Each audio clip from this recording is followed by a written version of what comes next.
Ina, mabuti naman at gising ka na. Lola, si Mommy.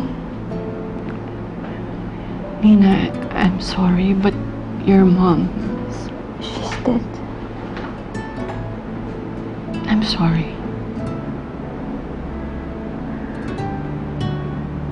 Akala ko pa naghinip lang. Akala ko hindi totoo.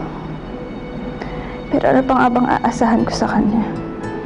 Alam ko namang iiwan niya rin naman ako eventually. Ngayon wala na siya. Iiwan niya na talaga ako. Don't say that, Nina. Totoo naman, Lola eh. Pinamigay niya na ako noon na parang gamit. Ngayon, iniwan niya talaga ako.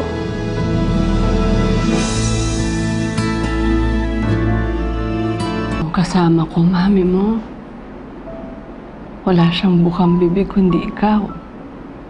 Ang kaligtasan mo na makasama ka niya uli para maayos niyo yung problema niyo.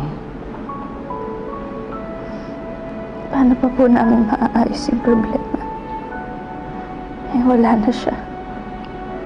Ina, your mom sacrificed her life for you. Sinalag niya ang bala para mabuhay ka. So may utang na loob pa po ako sa kanya. You're just saying that dahil galit na galit ka sa kanya. But that's really useless now, Nina. Wala na ang mami mo.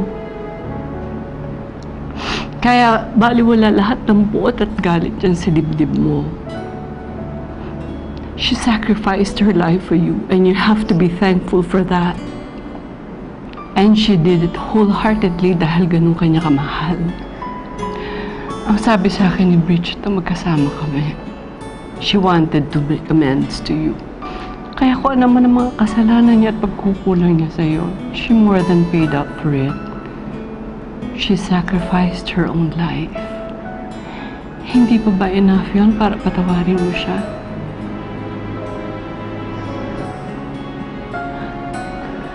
I'm sorry, Lola. But I hate her. I hate her because I love her. Pero hindi niya pinakita sa akin na mahal niya ako. Ngayon, wala na siya. Patay na siya. Iniwan niya na talaga ako. Nina, you have to forgive your mom. Ilagay mo siya lagi dyan sa puso mo. Hindi ko po alam kung kaya ko eh. Kailangan kayanin mo.